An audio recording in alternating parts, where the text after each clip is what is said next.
Hello, and welcome to A Star to Steer Her By, a Star Trek podcast. I am your host, Jake, and joining me today are... Chris. Ames, but oh no, I'm being displaced! Ta-da! This is Caitlin? And Caitlin's here. And Caitlin's here. I've been replaced by Caitlin, oh no! Oh, shit. Yeah, so today we're doing, this is episode 266 of our humble podcast. And we'll be discussing today 2 episodes of Star Trek The Voyager. Woo. And those episodes are, season 3 episodes were Displaced. Well, I almost got them flipped. So I wanted to make sure I said them in the right order. Displaced and Worst Case Skidoo. So neat.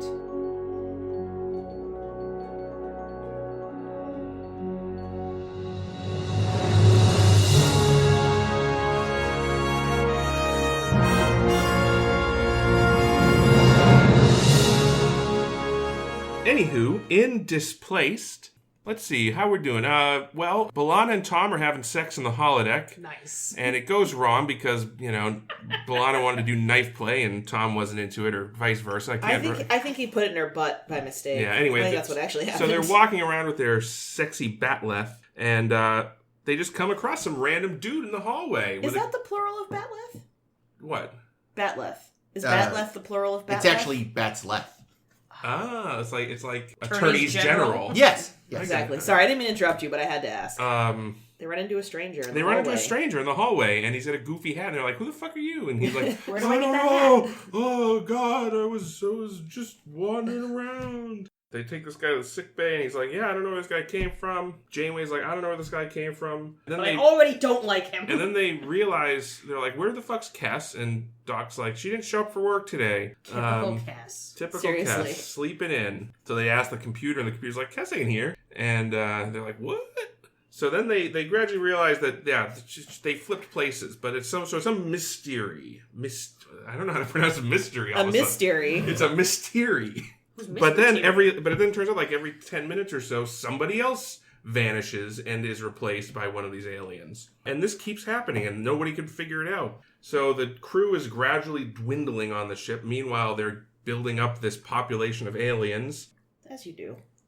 Janeway eventually disappears. Most people have disappeared. B'Elanna, finally, she's like, this isn't a natural phenomenon at all. Because at first we're like, maybe it's like wormholes or some shit. A baby wormhole. And she's like, this isn't fucking natural. This is just somebody's doing this. And then the scientist guy that was with the aliens is like, that's funny. Whop. And he beats some guy over the head with a thing, and then we realize, oh my god, they're the bad guys. And then he makes B'Elanna disappear. She finds herself in this like idyllic paradise place, and everyone else is there. And she's like, hey, everybody, this isn't an accident, this is on purpose. And everyone's like, yeah, B'Elanna, we're like 10 steps ahead of you. And then this woman shows up, this alien woman with a poop emoji hat.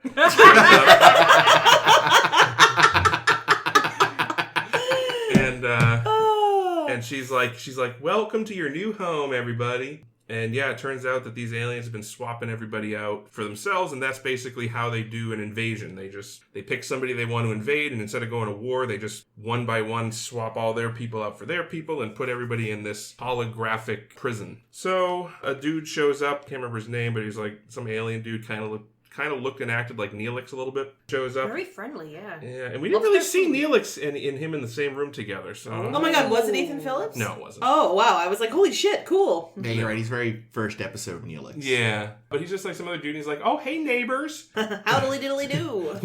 We're right next door, and we like to do trading, so if you like, we can trade some popcorn balls for... Yum. Whatever we got. So he's like this friendly guy, and it turns out that like they're on some kind of a spaceship that some kind of a Star Trek. Some kind of a Star Trek.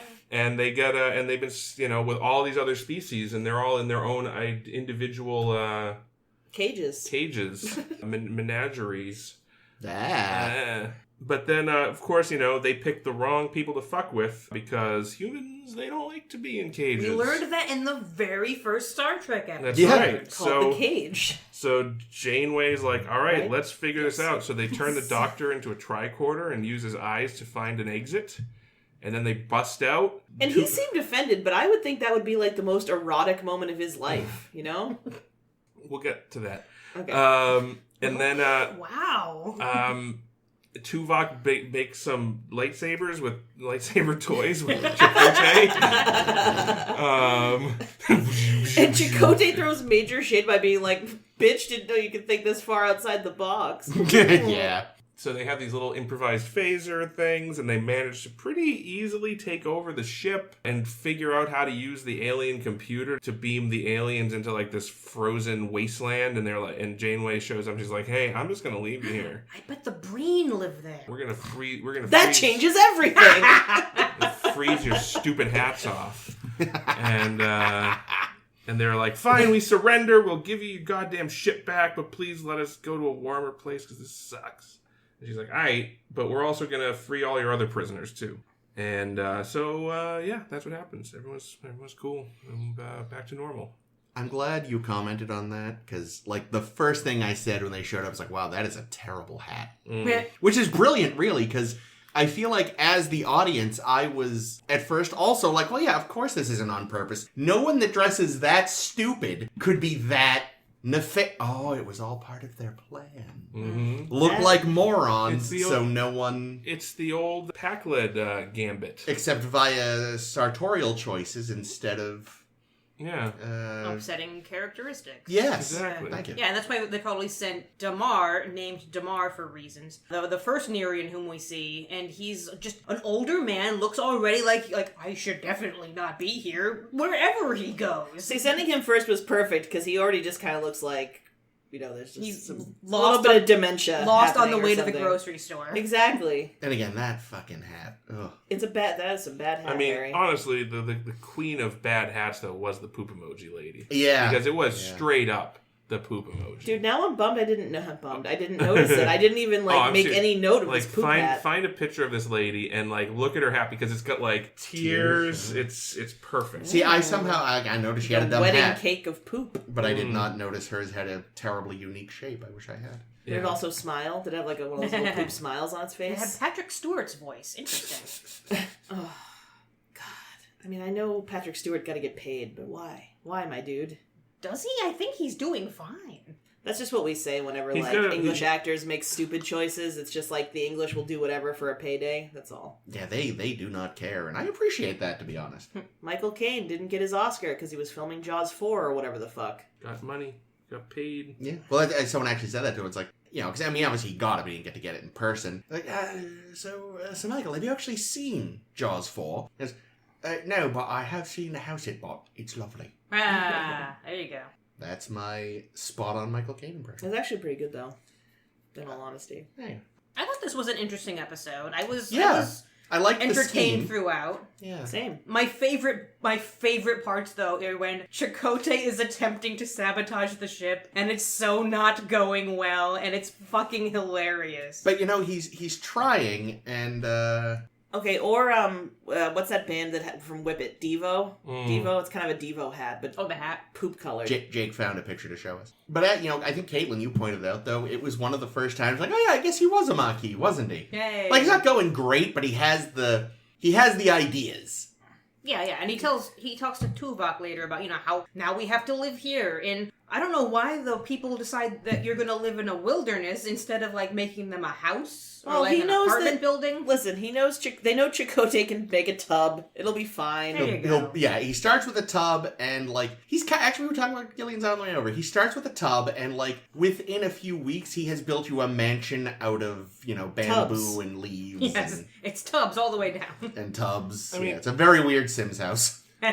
All bathrooms. The stupidest thing, though, is why would you bother keeping the prisoners there? Like, because I feel like they just have a conscience. perpetual expense. These people don't want to hurt people. They seem like they have a sense of ethics that is about them. It's a shitty sense of ethics. Oh yeah, they're assholes. Like they say something to the effect of, you know, we're not... I don't think I wrote it down. We're not, you know, violent or belligerent or anything, but we're still assholes. Oh, we're not a cruel people. That's what they say. Keep firing, assholes. Yeah, it's, you know, it's an interesting way about how people can justify things to themselves. And admittedly, there's worse things they could do. Then again, we also don't know how much they care for their charges, since, as Lizard Neelix pointed out, your predecessors, they didn't escape. They all died of a plague. Yeah, because they were trying to escape. Yeah. And they said, okay, how about we release this compound? Oh, God, it's killing us. And also, who knows? Maybe there's a more nefarious purpose. Maybe they're like, ooh, these people are compatible enough. Maybe if we ever need some bits and bobs, we can just take organs from them. Maybe they just think that people are delicious. No. Yeah, like, this would be a great idea for the Vidians, because they could just have, like, a farm. Maybe they rent to the Vidians. Oh. No, that different parts of space. They haven't seen them in a while. Yeah, I thought of these people kind of like the cuckoo, who lays their egg in another another bird's nest, and then that bird gets to be there now. Did we talk about the cuckoo either last week? Yeah, we've talked about the cuckoo pretty recently. We talk about the cuckoo a lot because they're fun. Cuckoo for Cocoa Puffs. Samesies, but I also got to have my pops. You know what I'm saying? I hear you. Trix is for kids. Oops, all berries. That poor seriously, can someone just get that rabbit some fucking Trix? I mean, the thing is, he's a rabbit. The amount of sugar in it would probably kill him. It's for his own good. I haven't had candy cereal in too long. I should buy some candy type cereal. Candy type cereal is delicious. Get some ice cream from Goodnight Fatties that had bits cereal. I'm sorry, it's called Goodnight Fatties. Have you not been to Goodnight Fatties? No, what the fuck is that? Oh my God! I don't think it's Fatties. Yes, I think it's just Goodnight Fatty. Singular. Oh, you might be right. But it's that sounds like we can't go there together then. Only one in at a time. Only one fatty at once. No offense, honey. Sorry, that was very mean. The sign says no homers. We can have one. But it's very good. This is not a paid endorsement, but they make delicious cookies. Ooh. It's a cookie restaurant. Sounds good. I love that. So apparently Trix, and then we'll get back to the episode. Remember that when we were kids, Trix were spheres, then they went to fruit shapes? I don't remember Trix being spheres. Oh, yeah, they were spheres for a bit. In the beginning, yeah. And then recently, they switched back to spheres. Oh, my God. But since their audience is children, they were like, no! And it's like, no, didn't. Chris was there to piss all over their parade. Yeah, there was some child looking at it, and I was like, this isn't new. Well, here's the thing about Trix, right? Because I've actually never really had Trix. I'm sure I've had them, but they were never like a cereal that I had in my house. But, they're kind of not. But I always wondered, are the different colors different flavors, or is it all just one flavor? I think it's all one thing. Okay. Anyway, this. Look at Chris trying to get us out of our digressions like they aren't his fault most of the time. No, I know, but that's why I'm trying. I'm trying to undo my damage. Why didn't they set the ship to self-destruct? Janeway's favorite solution. I know. Well, I think by the time they realized something was really up, she was already gone, and that's true. She's the only one that can... I don't know, like Voyager... Well, no, but she's the only one that would jump to that conclusion so readily. Oh, there we go. Fair. But I was going to say, Voyager weirdly is, again, the first ship we've seen that requires just the captain to do it, or a hologram of Seska. So, who knows? But that wasn't a holodeck, and we'll talk about that later. No, I know. I just wanted to foreshadow. But yeah, no, it that is a good point. Someone should have threatened that. But... Yeah. Instead, we've got, Chakotay yelling, "Let's make life difficult for the Nerians. I've already pooped in the captain's chair." Looks like their hat. Yeah, that was a lot of fun. I loved our momentary new chief of security, Ensign Lang, who it's her first day on the job, and they just shoot her in the face. She was terrible. Yeah. The actors they got for the extras for the skeleton Starfleet crew. Extras. Yeah, because she was. These have got to just be like she wasn't great. Spouses or something. No, I'm sure right? they're just like people that respond to an open call or whatever. But like even. There was like a non-speaking extra in that same scene that was like moving like a robot. I missed that. Domo arigato. It was really bad. Maybe he was playing a robot. Well, see, the non-speaking extras, that could just be like, fuck, we're short a person. Here, key grip. Put on this uniform. Yeah. Well, yeah, I don't know. I feel like those people have to be properly paid. I don't think they do. I think in the rules of Hollywood, you have to like actually hire proper people for proper work. Yeah, I'm sure the key grip union would not approve of a key grip on camera. Even if it was extra money? Sure. What they would do instead is have like all the various character stand-ins for things. Because they've got a lot of those. Yeah, like true. Like Lieutenant or Leslie, right? Like he was basically a stand-in that just became a named character. Hi, Bubby. Yeah, because he was really Shatner stand-in, right? I think so. Yeah. Since I'm behind, I listened to the Delta Flyers podcast after our respective week comes out.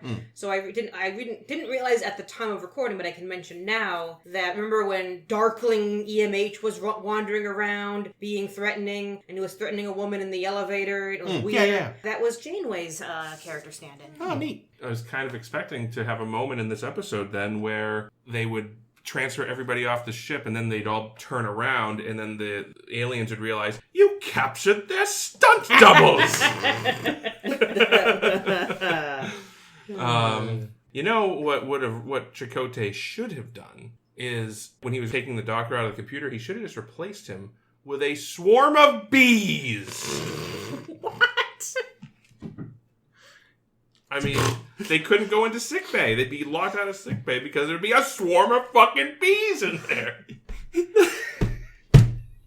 The way to Chris's heart is always through bees. That's just so true. we're clear. Like, if there is comedic violence via bee, Chris is way on board. He's now bright red. I just have this wonderful mental image of, like, the swarm of bees EMH being like, it's Robert Picardo's voice, but pitched up and also, like, fake multiply. What is your emergency? And just being like, well, it's up to me to save the ship. And so the swarm has to, like, pick up the mobile emitter. So, like, in the middle of the swarm, there's a bunch of people just holding the mobile emitter so they can go around the ship and sting. Oh, way better episode. It's gotten very strange. No, I like to imagine, though, that because Chakotay took the mobile emitter with him, so the bee doctors are like, all right, let's go save the ship, and then they try to fly out of sick bay and they just vanish. No. Now bee doctors. Bees. I'm just picturing the bees with those old timey like doctor mirrors on their heads. Adorable. Yeah. So this gets to a point we have brought up so often. I'm sure the listeners are fucking sick of us bringing it up. But the doctor can literally be a tricorder. Why isn't he just a tricorder? Mm-hmm. Fair. Like you could even, like I said, we've talked about user interface thing. It could still be he holds a tricorder. But it's like actually just part of his hologram, not a real one, and he's just the tricorder. I'd say maybe the tricorder being linked to the ship means then the records can be read by other people. But also he's linked to the ship. Yeah, so the tricorder union will not allow it. There it is. Yeah, the thing I don't know that. I don't know that he was literally a tricorder. I just think that he had she fucked with his vision so that he could detect a wider range of frequencies or something. But it does still open up the point that he is linked to the ship, so couldn't he just use the ship's sensors? Yeah, he doesn't need to. Again, you could totally have him hold a fake one just for the sake of because if the guy just stood there and stared at you, that would just be I'm uncomfortable. Yeah, really, you thought his bedside manner was bad before. I get that. Imagine him doing a colonoscopy. I get that a lot of the equipment, like a hypo, he has to use a real hypo because there has to be stuff in it and other. Well, like the goo you shoot in. Yeah. Liquid. You could fill him with gel. Like one of those Coke remix machines. Oh man, it's like that. It's like that time Geordi used that drone, that VR drone. Remember that episode? Oh yeah. To roofie his girls. Interface. What? I know. just because Geordi's a creep. I was just. But yeah, so it's like the mobile emitter is built into a big tank of medicine. So that he could just stick his finger in your neck, but it's a hypospray. It's psst. Which again, deeply uncomfortable. This continues to go in a weird direction. Yeah, I don't it's early. I just think that, generally speaking, your robot doctor should just be a robot. It shouldn't look like a person. I get for patient comfort, give it familiarity, but again, we talked about this before, I know, and it's not going to change. Our talking about this isn't going to go back in time and alter history. And even if it did, that creates a grandfather paradox, and what a nightmare. It's not history, it's the future, Chris. It's the distant future. Touché. Neat. I think the thing that I cared the least about this episode was the Paris-B'Elanna flirting. Me too! It's always a thing I care least about in an episode. At one point, I literally went, are we really having this argument right now? when they were like in the midst of crisis and still bitching about the holodeck incident. And it's now isn't the time. I mean, but part of that was because she was hypothermic and he was trying to keep her mind engaged. No, earlier than that, they were like arguing. Yeah, like when she's dying. Yeah. Which, by the way, I will say, great fucking line. It's like, I thought Cardassians were more susceptible to cold. No, they just complain about it more. That's a good line. Like that, yeah, that makes sense. You're like, all right, take their mind off the fact that they're freezing to death. But it was like earlier when they were like sneaking around, like, we're not friends anymore. Yeah, but I mean, really, they just wanted to eat each other's assholes. Oh, so much. They do. They really do. But also, like, okay, so the scene... It's very specific. Where they're bickering, but the EMH is in the background giving snarky remarks in a scene that was... I swear to God, it was the worst blocking in a scene I've seen on this show, because there's a moment when they're talking, and then just out of nowhere, B'Elanna starts walking away, but then she just walks in a semicircle and comes back to where she just was, and I'm like...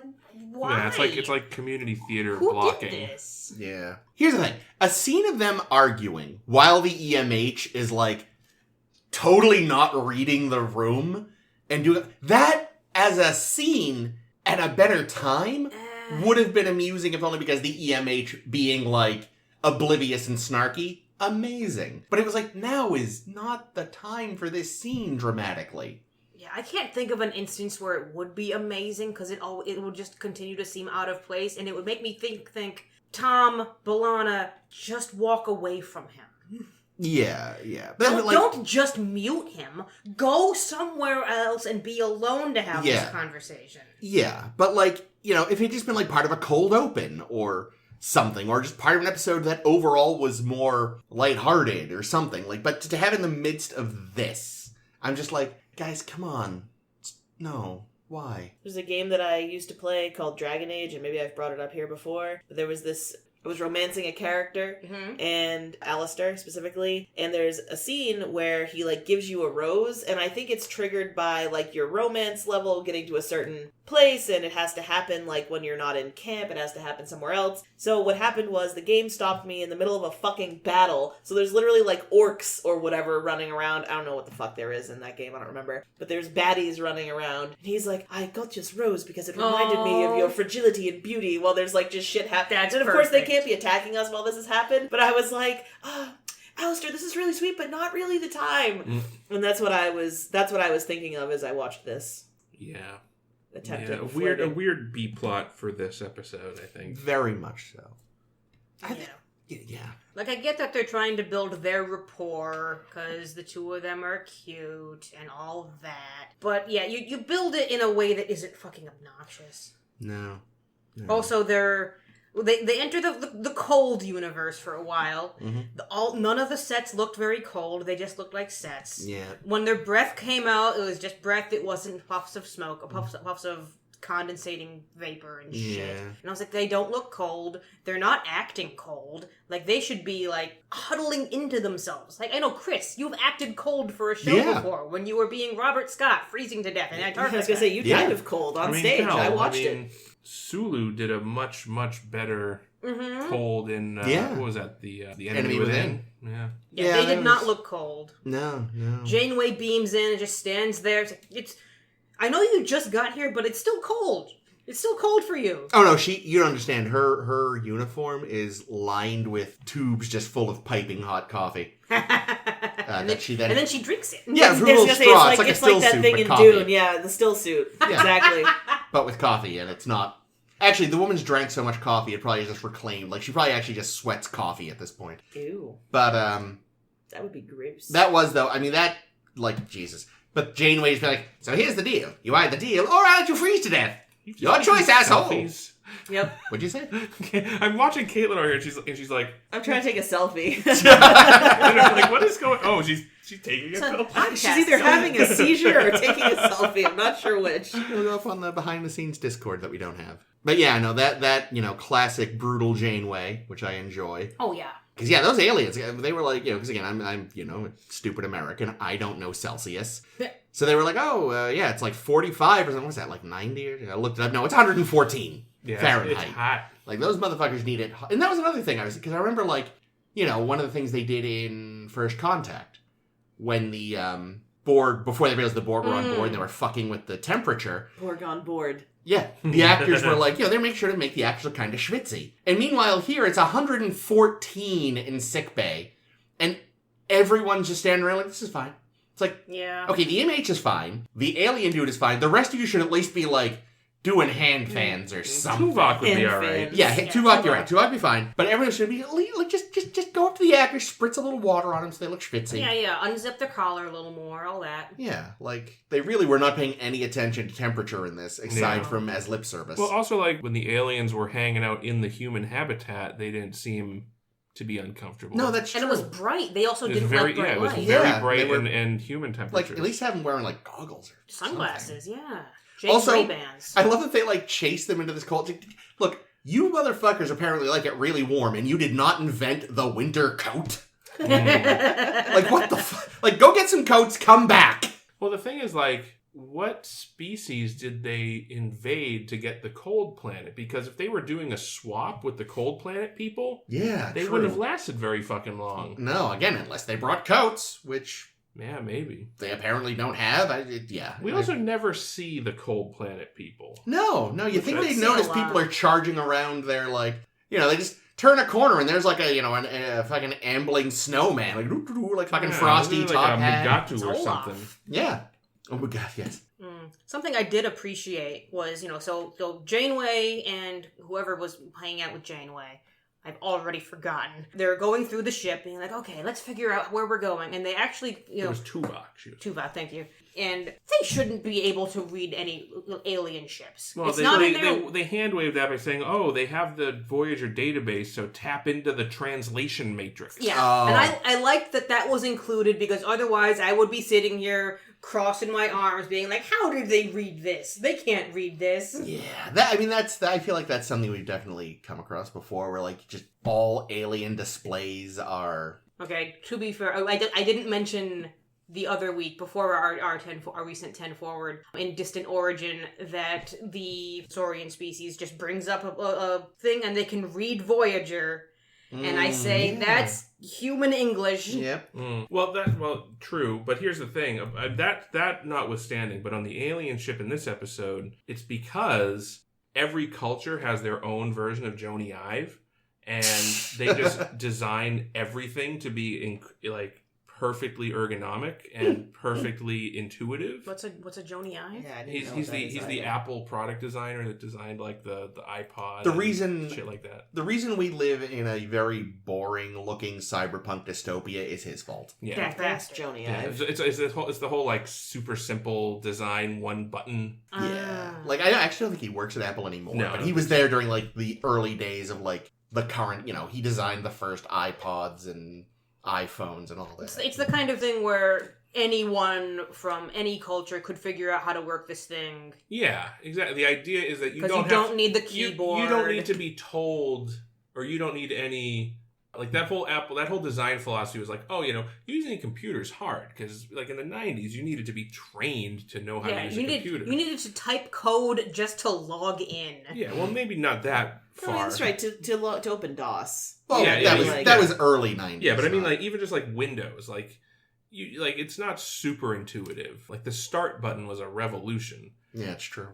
So that whole Apple design philosophy is nobody should have to tell you how to use this computer. You should just be able to pick it up and immediately intuitively know how to use it. So maybe that's what the aliens are doing. Proves Joni Ive's wrong, because every time I even touch an Apple product, it bursts into flames. Well, that's because we're used to Windows machines, I think. It's hard for me to be objective about that, because for me, Windows machines are very I got intuitive. Some of that training. Well, I mean, we had a computer in my house when I was 5. I was running DOS to play Wolfenstein 3D and shit. Yeah, that's the thing. I mean, we're of a generation where that stuff, we were exposed to that stuff. I mean, I'm sure in elementary school we were all playing on Apple IIs. Yeah. I honestly sometimes find it frustrating when I'm stuck using an Apple thing for any reason. It's I just give me the settings. I promise I know what to not hit so I don't break this thing. That's why I prefer an Android phone to an Apple phone.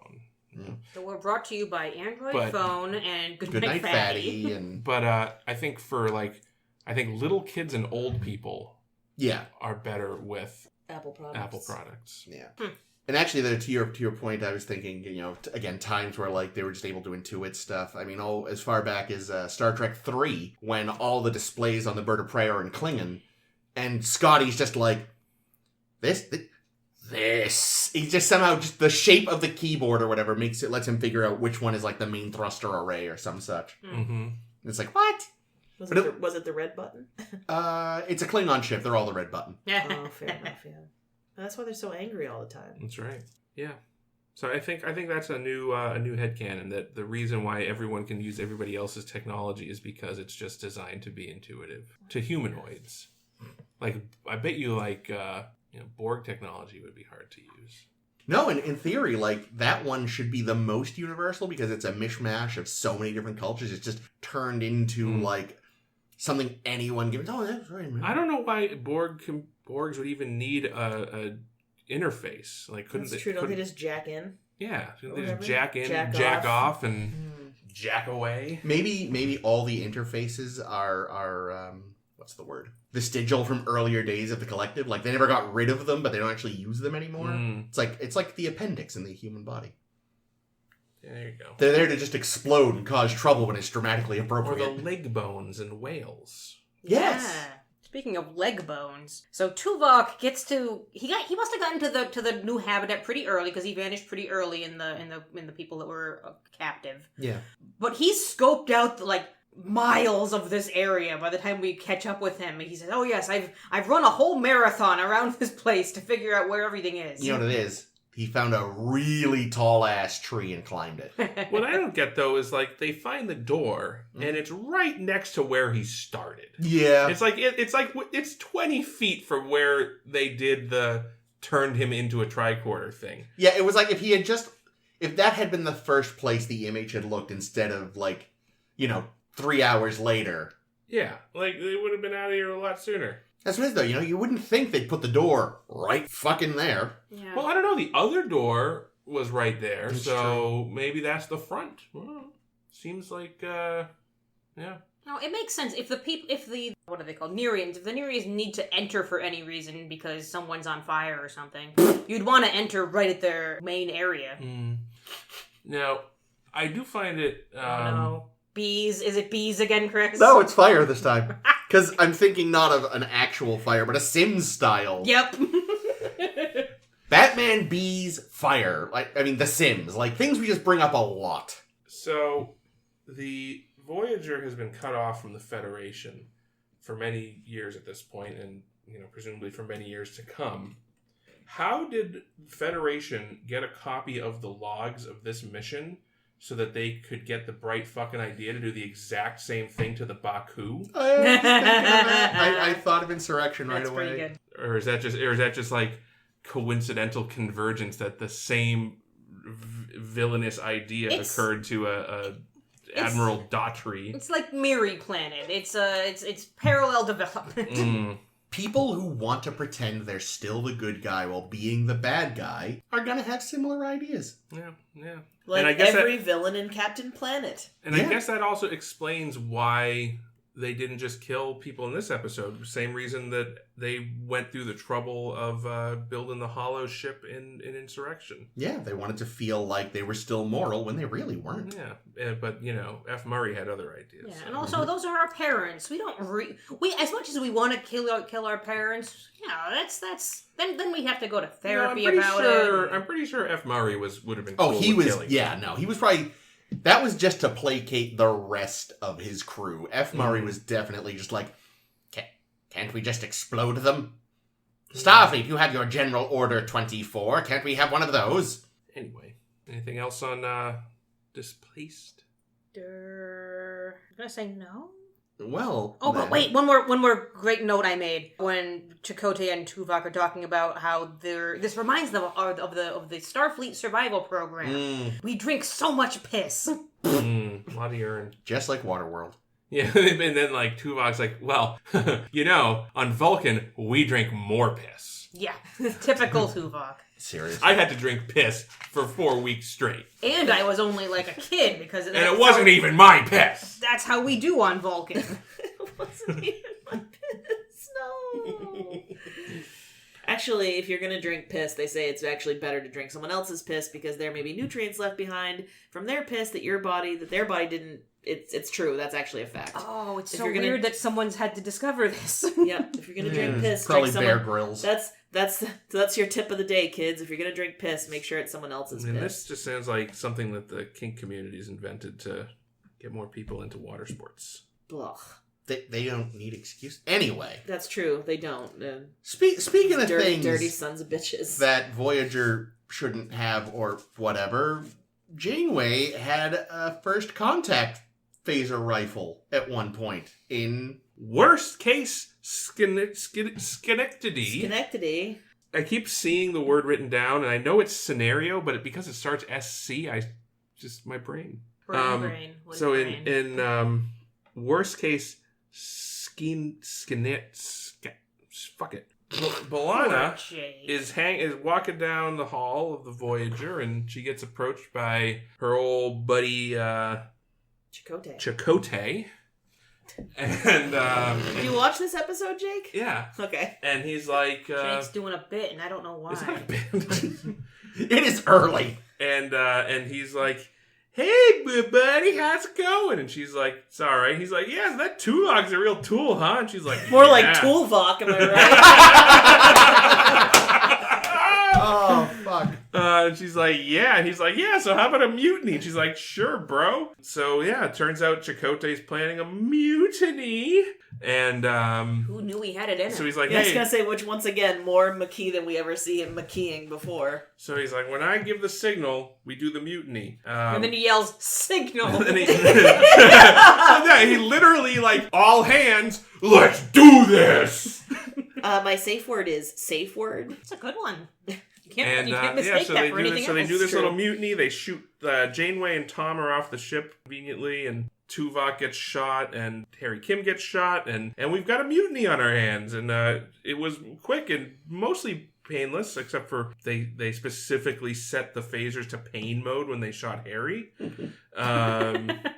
Yeah, so we've locked down all the Federation people in quarters, and we have to go and sweep the ship, and we're having a great time, and it's a great mutiny, and B'Elanna's having a great time, and she looks a little confused, but it's not so bad. And then we're walking down, we're going to go visit everybody in the cargo bay where they're being held, and then Seska's there, and she goes, wait, what? Seska? What? That bitch is dead!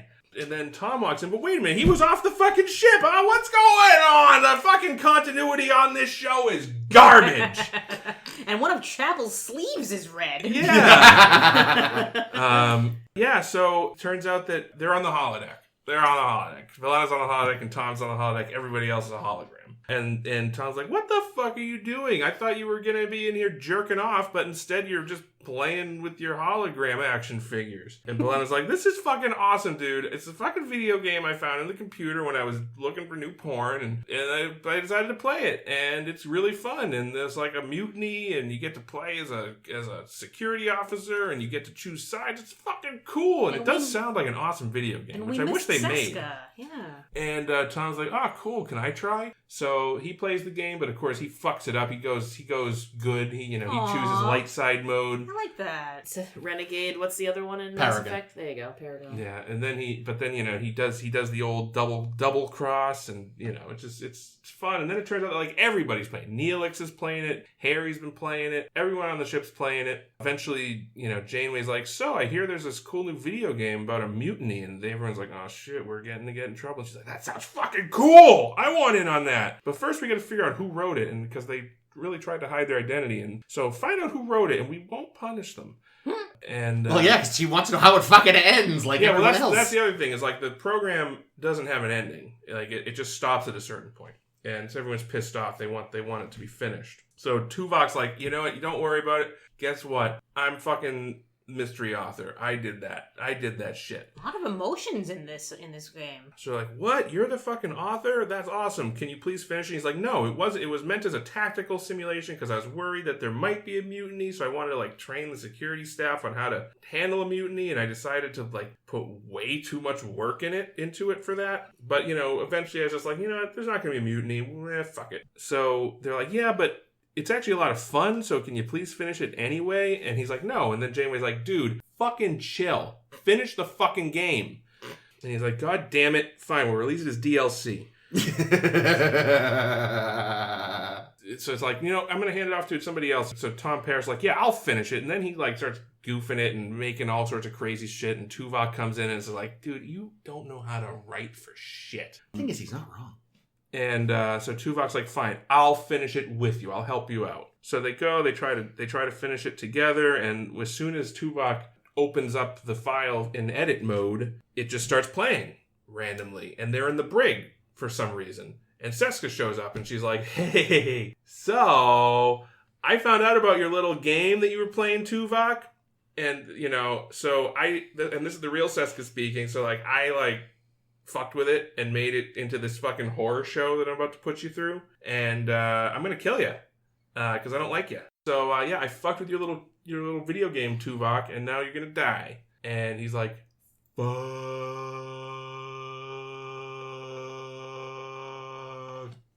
So now Tom and Tuvok are trapped in the holodeck, and they're like, Tom gets shot with a phaser, and, he's kind of okay, but they go to the holodeck version of sickbay to see, like, maybe we can use some of the holodeck stuff to treat you, and there's an evil version of the doctor there. Treated all right, Jesus. Another evil doctor. Yeah, there's an evil version of the doctor. Like salt. Some sort of acid? Citric acid. Some salt in the wound. Or nitric acid? Nitric acid, yeah. Some kind of acid, but he made a joke that it was like salt in the wound, and it was nice. It was well done. Then he literally throws them out of sickbay and says, "Fuck off." I bet Picardo loved that. Yeah. Oh yes, 100%. Only could have been better if he had if he sang that song that Steve Martin gets in Little Shop of Horrors, where he talks about how much he loves causing people pain or whatever. So outside the holodeck, they've realized that something's gone wrong, and so they start activating cheat codes and giving them little helpful things, like simulating an attack on the ship to distract people, and they try to talk the Chakotay hologram into not murdering them, and he's like, yeah, sure, I won't murder them, and Sessa's like, no, we must murder! And then Tuvok does the old program, the phaser, to feedback and blow you up, and gives it to hologram Seska, and she kills herself. And we get out, and then the program ends because they defeated the boss. So this didn't occur to me until right now. Good. Proof of a good episode. What was Seska's plan? Chaos. She's a chaos agent. That's it. That's all you gotta know. She didn't know she was going to be off the ship and dead. That's what I was thinking. She might have known she would be off the ship. What if... she didn't know... Well, they said that she accessed it a month before she left Voyager. Oh, that's fucking risky.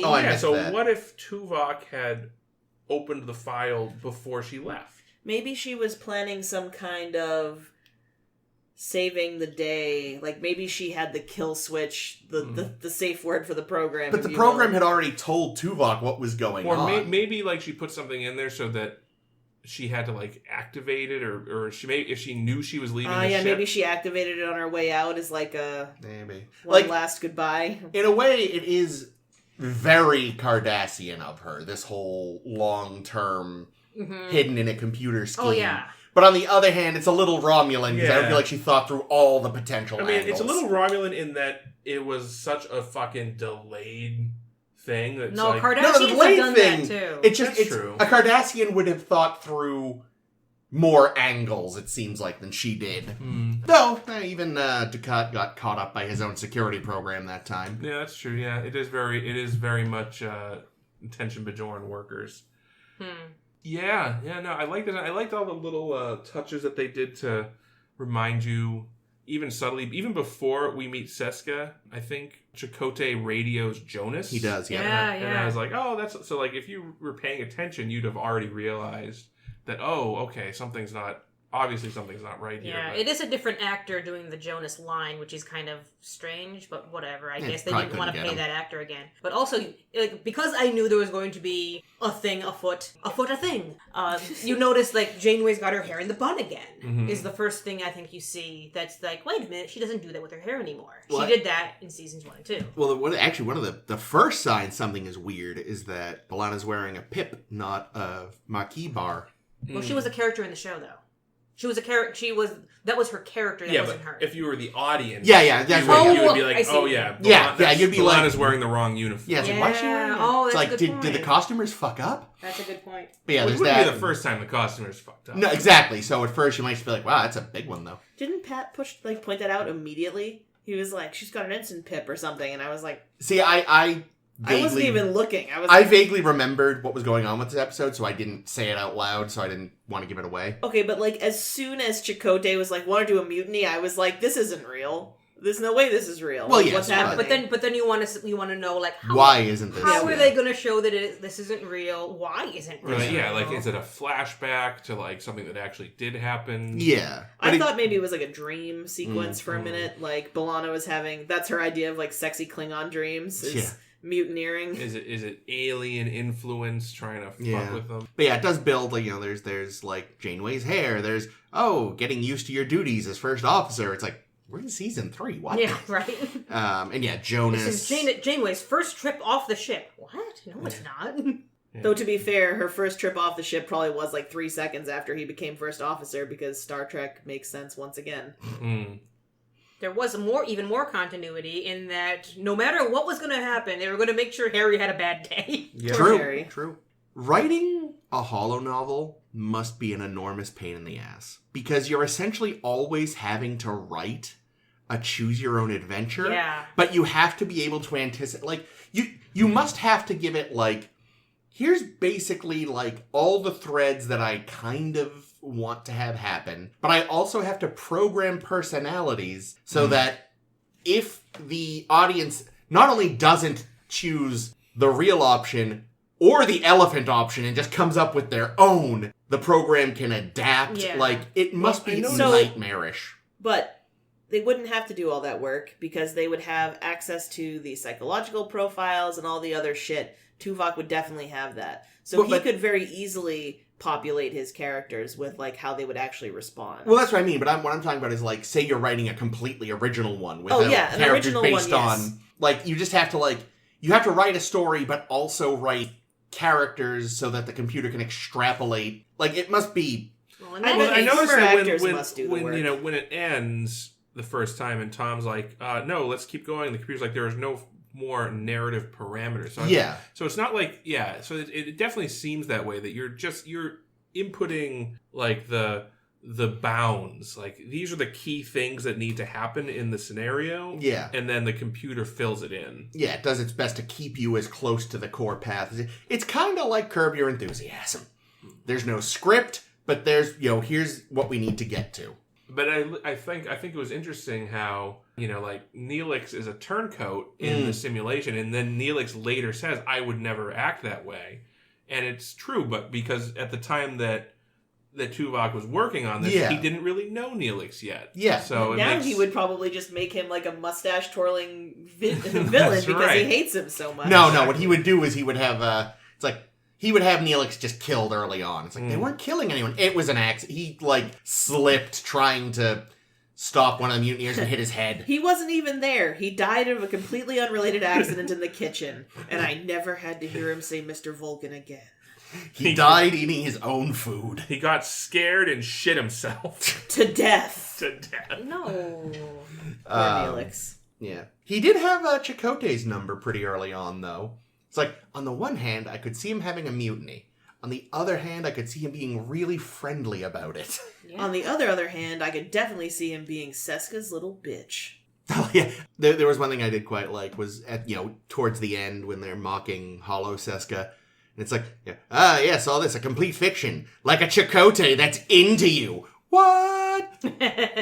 Oh yeah, that was great. And this, it was pretty obvious. Like in the scene in the transporter room, where like they briefly make out. You are such an reason. Incredible woman. It's like super fan. Like it's clear that Seska did not follow the edicts of poetry or whatever the fuck it was. I mean, for all that they kind of goof on that, like he's not wrong. Like if you're writing a story and characters suddenly, how many times have we said this feels out of character, and that is bad.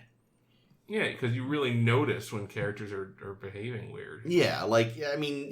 see the Tholian web in TOS, and where the whole episode, we're like, why are they acting like this? Yeah. Mm-hmm. Yeah, it's like, no, Tom, he's he's right. I'm sure some Earth author has said something quite similar. No, but Vulcan said it best, according to Tuvok. Oh yeah, no, In fact, that's the Klingons probably said it best in the original Klingon. Well, Shakespeare. They learned it from Shakespeare, who of course was a Klingon. Yes, as we know. Klingon. You just keep saying Klingon. It makes me laugh. I don't even mean to anymore. It just happens. I was at the very beginning of this episode. I was almost hoping that this was just going to be a comedy episode, and it was just going to be how each character deals with the program, and it would have been a good episode in and of itself. I would like to have seen Janeway's run. Yes, just the full chaos run. I feel like Set the ship to self-destruct. Escape with Tom for some reason. Well, so they can become lizards and go have babies. I feel like she would do when she's trying the mutineer run, she'd join the mutiny and then almost immediately take it over. That sounds right. She'd be like, I'm going to run this mutiny better than you. I most wanted to see how Neelix would do it because it would just be... He'd fail it within seconds, basically. He would not be able to bring himself to do a non-Paragon run. That's true. Yeah. And I like the sequence where everybody is trying to get their 2 cents in on how the story should end. That was good. Including the Doctor. Including the Doctor. It is some good comedy in Star Trek, because oftentimes they go too far with it, and you're like, this feels out of place in this episode. But everyone was perfectly in character. Neelix saying, I think you should write a story about a chef on a starship. I mean, that would basically be, oh god, what's that Steven Seagal movie? I don't know any Steven Seagal movies. I mean, I haven't seen any, but it was one of his big ones back when he was slightly less of a joke. Like back when he was still taken semi-seriously, where he's like, is it Under Siege? He's like a former Navy badass who like... Oh, is it the train one? Are they on a train? I think that might be the sequel. Oh, okay. Or but yeah, either way, he's a former badass who got drummed out for some reason, and now he's a cook. And, he has to single-handedly save a train or a ship or something. Isn't that every Steven Seagal movie? Former badass has to do something. In a lot of them, he is a current badass. I don't know anything of Steven Seagal's work. All I know is I can't even picture who Steven Seagal is. Oh, he's the goofiest-looking motherfucker you can imagine. That's Gary Busey. So the first one, the first one's on a boat. He's a former Navy SEAL who's now, a cook for... reasons I don't know because I've never seen it. And Under Siege 2 is the one on a train. I mean, the funniest thing about Steven Seagal, and really all I know about him is what I've seen from YouTube videos about Steven Seagal, is, today he's basically doing these extremely low budget action films. Yeah. But they're all basically the same premise, which is he's a badass, but he's like a 300-pound man. He's not 300 pounds of muscle. Not 300 pounds of muscle. He's just he's wearing this tactical gear that's clearly too small for him. He's carrying around a rifle that looks tiny because he's a giant. Interestingly, oh yeah, dude, he's huge. Apparently, he's also a monster. Oh yeah, he's also Steven Seagal is buddies with Vladimir Putin. Well, that's not a surprise. Makes sense. Yeah. But look at how huge he is compared to him, though. Wow. But frequent guest Liz was mentioning to me recently about a podcast that has covered multiple bad people, and the way she put it was they only did 2 episodes on Reagan. They did 3 on Seagal. Wow. I do not remember the name of that podcast, so Liz, could you just drop that in the comments? I mean, thank you. Here's the thing, though. Reagan is definitely worse than Steven Seagal.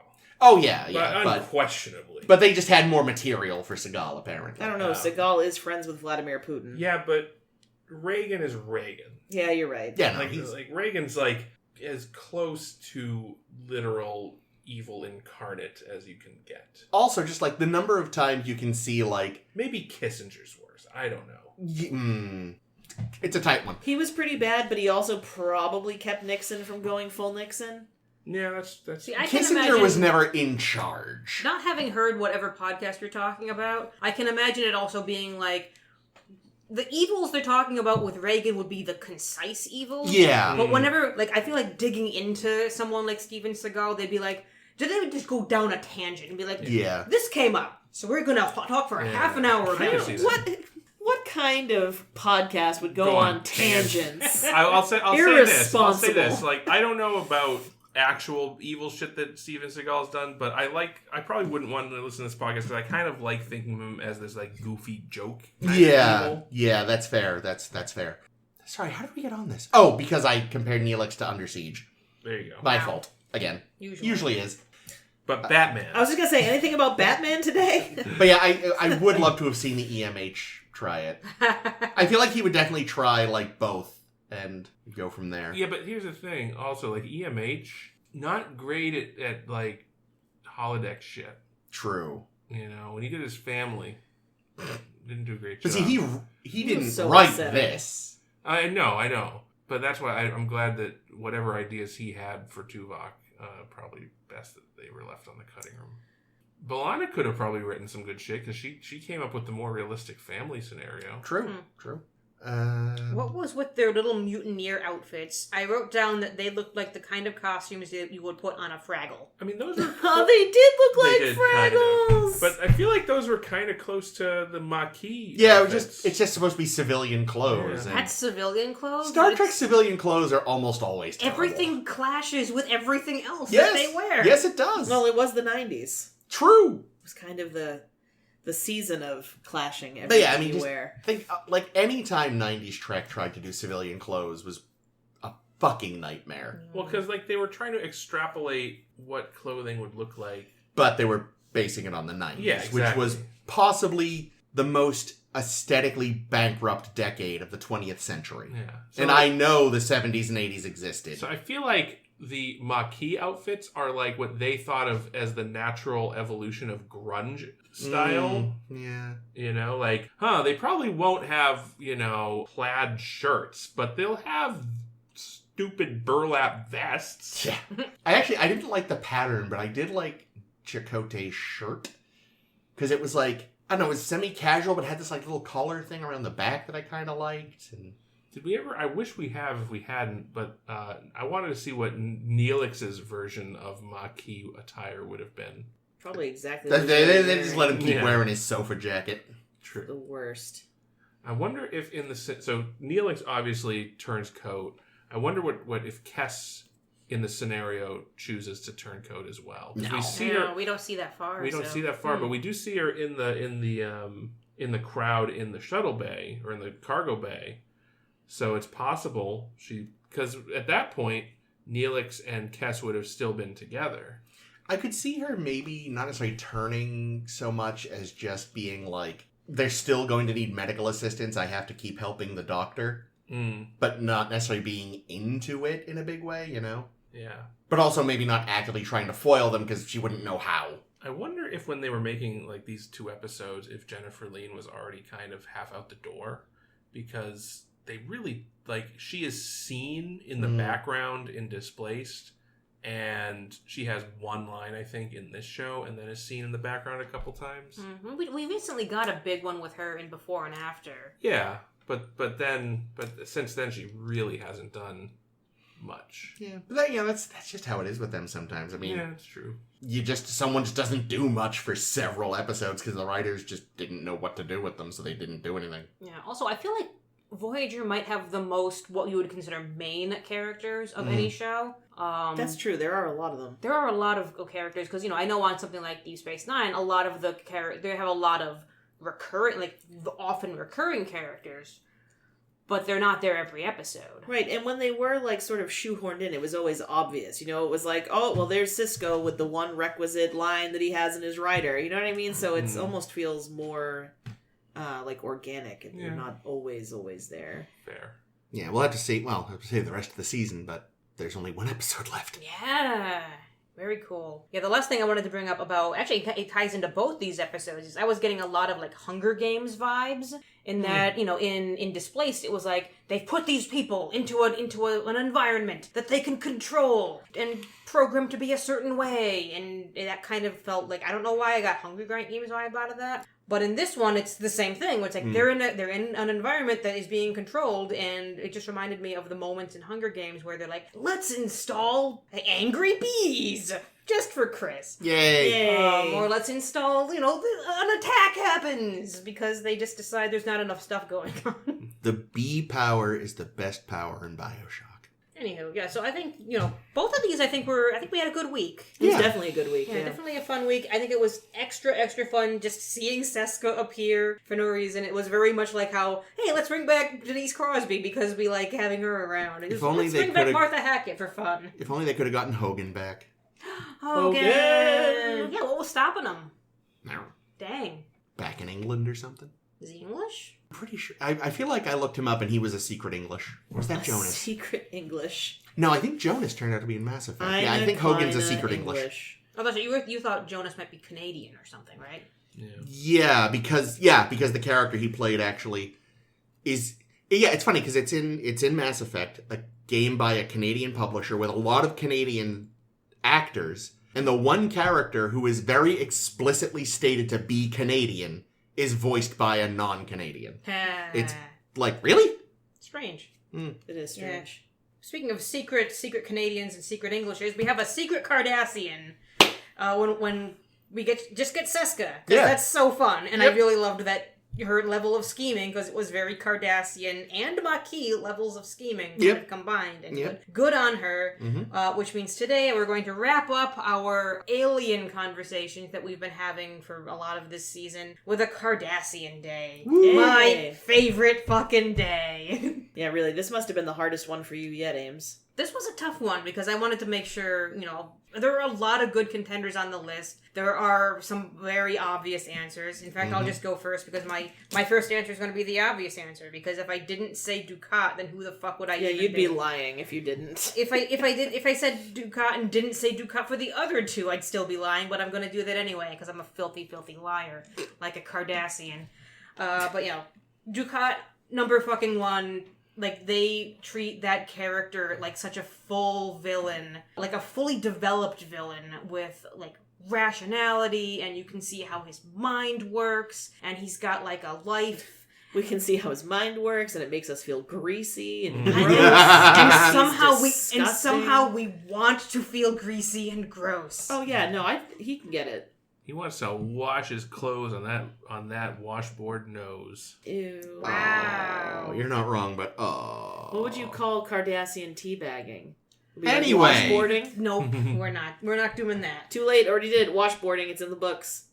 It wouldn't be Cardassian, though. It would be Bajoran, Caitlin. Well, that's true, but... Fixed your joke. Thanks. I didn't want to. You sounded so sad. I feel like you're very pained. Thank you. I just wanted to talk about my love for Dukat, which is creepy and wrong. As creepy as wrong as the things Caitlin says. I was going to say, I'm sorry, but if you're going to love Dukat, you have to get used to the fact that that's how it's going to be. Fair. Yeah, so he's number one all fucking time. I'm going to skip some of the more other common ones because I wanted to make sure I put a couple other good ringers on my list because I want to say I love Mila. She's good. Oh, Mila is great. Mila's great. If she, just because I need her on my list because she's really cool and she's extra cool. Make sure if you haven't yet, read Andy Robinson's book A Stitch in Time because there's Mila in there and I love that Andy Robinson makes it. I'm gonna say it's canon. Fuck it, it's canon. Oh yeah. That Mila is Garrick's mom and I love that. Oh, spoilers, but yay. But that also means that Garrick's dad was fucking the help, which is a little bit creepy. Yeah, his dad is a little bit creepy. His dad is the worst. Well, he's a Cardassian. By default, he's a little bit creepy. Well, he's a Cardassian and high up in the Obsidian Order. Yeah, and he makes it make sense in the book a lot where, an Abrantane is still a fucking prick, but, it fills out the world and you understand Garrick's backstory, and it really, like, the best Star Trek novel, I think, so... Check that out. I own it. I really have to read it. Oh, do it. It's quite good. Well, I mean, I own it. I have an ebook. I wish I could find a real copy. Oh, yeah. Every time someone on shit posting, I hate them all. Holds one up and says, I found this for like $1.50. I'm like, fuck you. But no, Mila, is love it out her. Of print? Oh, yeah. Big time out of print. Yeah. And I'm going to give my last one. I was thinking an Abrantane, but close. I'm going to say Gul Madred. And which one is that? Is that David Warner? Yeah, that is. There are 4 lights. Fucking bitches. Because he's one of our early Cardassians. I think he sets the tone for what Cardassians are really gonna be. And a lot of what they establish with him does end up carrying over. Yeah, and I just find like the 1984 undertones are really fun. I love that he thinks what he's doing is good and right, and he shows his daughter, like, this is a human. Humans are beneath us. They don't matter. They hate their own children, so let's torture this one. Mm-hmm. And I find that, like, just utterly fascinating, and it's such a great portrayal, and go fucking Madrid. Yeah, there we go. Nice. I want to go next. Okay. Do it. So, we were discussing this beforehand, but, like, the tricky thing is there's so many good options. Like, especially in DS9, I was saying, like, there are very few, Cardassians that have, like, more than 2 lines. Like, any Cardassian that's got, like, a name and is relevant to a plot, with the exception of that Phantom of the Opera one. Oh, that dick. That isn't a compelling character. Like, they're just all great. So it was really tricky, but at the end, I kind of just went with, I know what I gotta do. Number 3, Maritza. Oh, good one. From Duet. Mm-hmm. Just which one's she again? I don't remember. He's that one who was pretended like to be a war criminal, and then and everyone wanted to kill him. Kira wanted to kill him, and they figured out that he was just pretending. He had been like a file clerk who, so what was he trying to do? Suicide by cop for some reason? It was this. This is an earlyish one. It's like a first season episode. This is why I'm doing a rewatch, by the way. Well, you've already passed it because it's first season. Oh well, then I've already not remembered it. But yeah, he was like a file clerk at a Bajoran work camp, and basically knew exactly what was going on, but couldn't bring himself to do anything about it, and is now trying to sort of pay for his cowardice by pretending to be this other guy, so that he can be executed, so there be some accountability for the Cardassians. Wow. He was played by the judge from Ghostbusters 2. Yeah. Yes, he was. I've never seen it. He was the guy who had a disease that you could only get if you were in a certain explosion, and Kira was like, oh, it's a Bajoran friend of mine, and it's a Cardassian. She's like, you're a fucking war criminal. Yeah, it's a great episode. Guy. It's definitely the best episode of season 1. Yeah, for sure. I'll have to rewatch it for a third time. It's very good, and Kira and he have a fucking heartbreaking moment. Yeah, no, it's fantastic. Damar. Yay! Introduced just kind of as a seemingly background character in, during Ducat's pirate period. Good period. And you're just like, wow, they seem to be really focusing on this guy. Oh, because he's going to become super important. And become sort of, a major player, and we get to watch him descend into despair and alcoholism, and then become the leader of a goddamn rebellion and all this. Kill the fuck out of Zial. Yeah, that too. You son of a bitch. Yeah, really fascinating character. Yeah. And Garrick, because Garrick. I felt so bad not putting Garrick on my list, but it's like, I know you fuckers are gonna put Garrick on your list, so it's fine. Yeah. All right, I can go. Do it. So I have some overlap with Chris. So I have Eamon Maritza. Nice. A.k.a. Galdar Heel, for all the reasons we just talked about. He's a good man. He may have been misguided in what he did, but at the end of the day, he felt true remorse for being a part of, even as just a file clerk, being a part of, the occupation and the deaths of so many people. Yeah. So and it's so well acted too. Yeah, very well acted, and the scenes with Kira are just amazing. And he's got tragic end, which sucks for him. Yeah. So yeah, I love Eamon. So good on ya. I also said Damar. I think possibly of every character in Star Trek, he has the most character arc. How do you compare him to Nog? Because that's a lot of character arc. More. Yeah. I think he's got more character arc than Nog. Neat.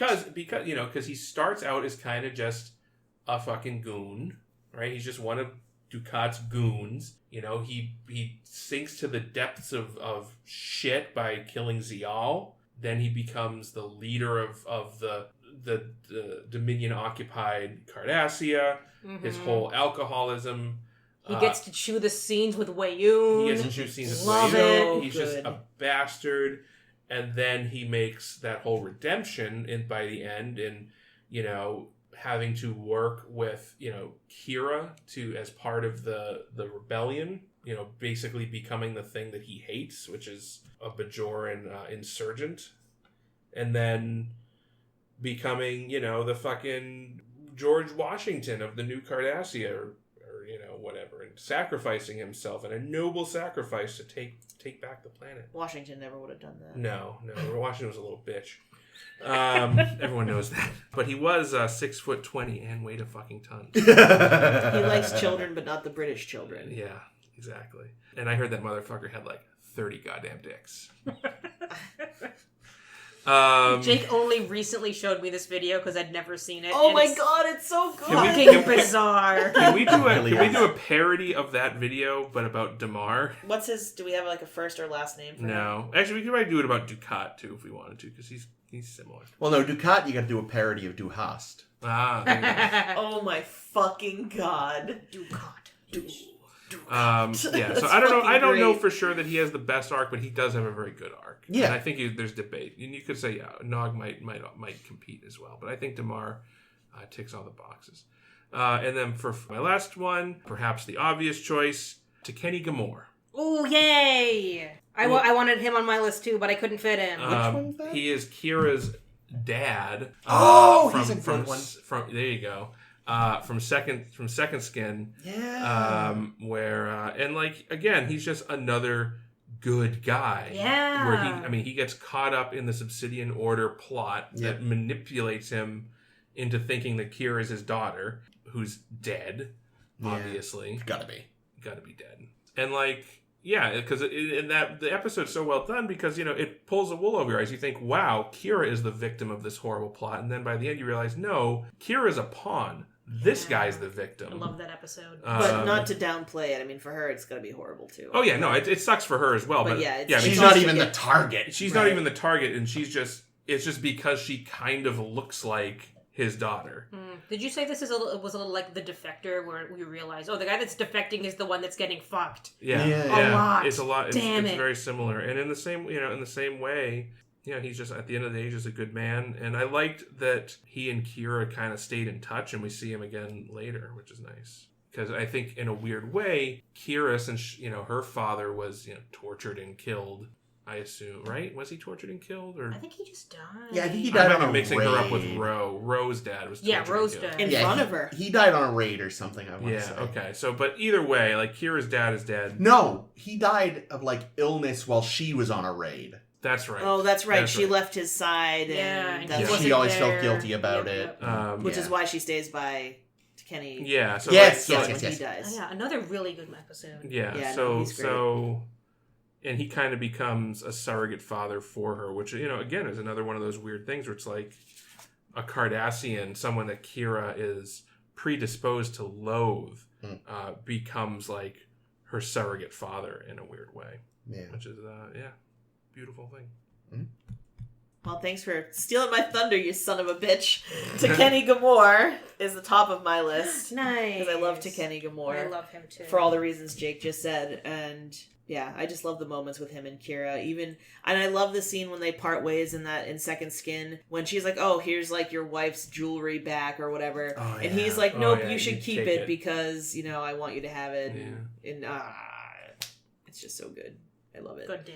Yeah. Good fake dad. Good fake dad. Found family, I also... I don't know if she's really one of my favorites, but I wanted to mention her because I love her, so we're going to say she is. Galora Rajal. Oh, God, yeah. She's one of the scientists that comes to Deep Space Nine, one of the 3 serpents, so they think. She's the one that thinks O'Brien is hitting on her. That's pretty good, yeah. And that's kind of cool, too, because it's you can tell that he's kind of into it. I kind of feel like there is, and it's almost as weird as Kira having, a Bajoran adoptive dad, because... Miles, as much as David Warner's character taught us what Cardassians really were, Miles O'Brien taught us how to be racist against the Cardis. The only race it's okay to be racist against in the Federation is the Ferengi, damn it. The ones who've done nothing to us. Exactly. So, but anyway, I love, because again, as I said, I've been rewatching, and I watched this episode not that long ago, and I just love them, and that was a pretty and I love part. The reveal when she's like, "What, are you not trying to mate with me?" And he's like, "What?" And it's great. So anyway, I love her, and then I'm really torn in the end between Ducat and Garrick. Flip a mental coin. Because they both do so much for me, but in different ways. Ducat is so evil and so gross and so greasy and so fuckable, and Garrick is so mysterious and so sassy and so fucking bisexual, and I love him. I I don't know, man. It's hard. It's really hard. I don't know if I could choose. That's a tough one. It's very hard. Let's put him in a transporter and have an accident and have... Gulcott. Garcott. God, that would be confusing if he got promoted. He'd be Gulcott. Like, You mean when? That said, though, special shout out to which one though? You gotta choose. I don't know, Doctor. Maybe they're both true, especially the lies. I guess Garrick. I like his sassiness. So yes, honorable mention though. He's such a sassy bitch. He is. I love his I gave them, what was it, that episode where he's like, my parting blows or whatever, like talking about sassing somebody off and injuring them. Yes. What the fuck ever that line was. I got several cutting remarks, which they shall never recover. Thank you, that's it. Special honorable mention to Kovat, I don't know how you pronounce it. Oh, the lawyer? The lawyer. You flatter me, sir, you flatter me. How is he on none of our lists? Which is exactly what he would say if he knew he was on my list. That's right. So, yeah. I'm not gonna lie, when you first said Cardassians, it's like, oh man, that lawyer's definitely going on the list. I mean, and then I just thought of... He's not a great character, he just is he's amazing, though. He's an amazing... Ham, yeah. Yeah, it's just then you actually sit and think about it. It's like, oh my god, there are so many fucking options. Well, that's the thing. I think of all of the races in Star Trek that we've seen, it really feels to me like Cardassians are the most fleshed out and have the most interesting diversity of characters. Yeah, they're I think they're one of the lesser monolith kind of races. Yeah. Because they are very different from each other. What's it's a funny testament to the writers of Deep Space Nine. Yeah. Well, what's funny too is like of all the cultures we see, of all the alien cultures, they're the one that is explicitly stated to be sort of rigid and fascistic and wants there to sort of be a monoculture, and they're the ones where it fails so hard. Yeah. Because they're just like, you know, really just so many. You know, the lawyer and fucking, it was really hard for me. It's like, shit, I want this one and that one. I didn't even remember friggin' Madred because I was so focused on just like all the people that immediately sprung to mind from DS9 was just like. Oh, good. I'm glad I got to bring up Gul Madred then. Yeah. And that's the thing, too. If I hadn't actually taken time to think about this question before I got here, which unfortunately is my want, I probably would have had Kovat or whatever his name is on my list. None of us said Seska.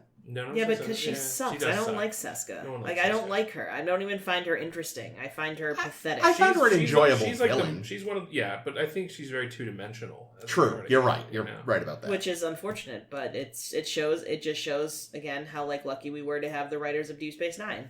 They never would have given us something. Even a one-off character probably never would have. Although she had more dimension than that Phantom of the Opera guy, whose name I cannot remember and refuse to try, because that was a terrible episode. Yeah, that episode sucks. I'll say, even though I'm not a huge fan of the show in the seasons that she's been on, I feel like, and I don't know the character's name either, but the president of the Federation from Discovery. I cannot think of her name either. Who's like half Cardassian is interesting to me because we're first kind of expecting her to be so evil, and then it turns out that she's not. I don't know. I fall asleep whenever she's on screen because it just means this is going to be another exposition scene. That's true. That is mostly her purpose. They definitely introduce her, and you feel like, oh god, she's going to be maybe not evil per se, but just a typical politician.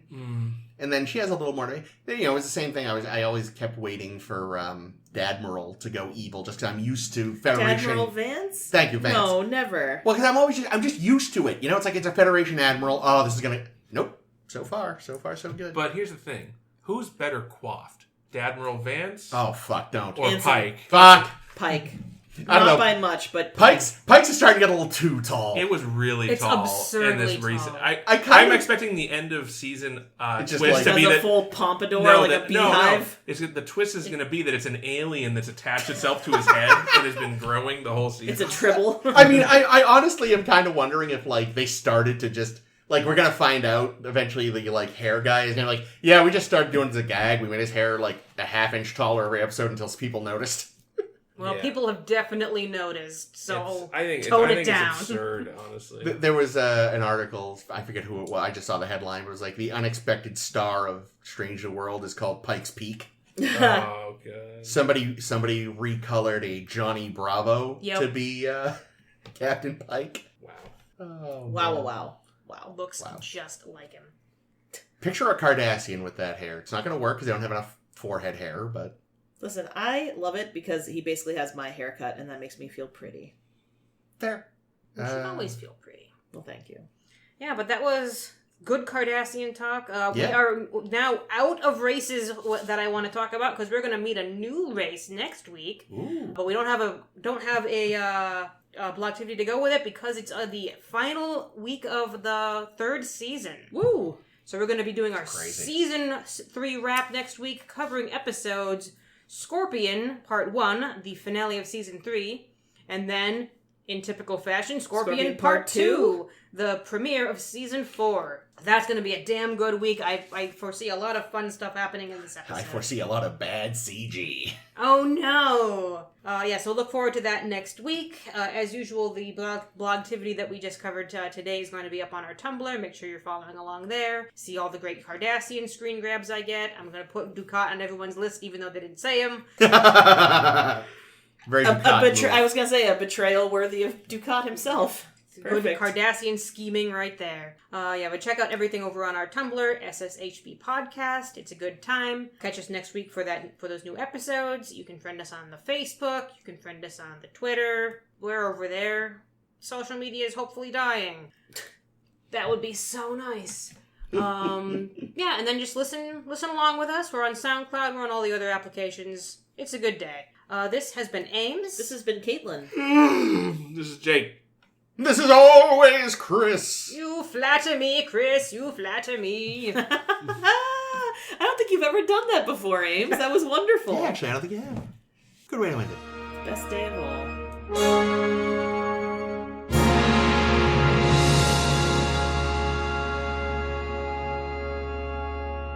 And, coffee. There's coffee in that nebula over there.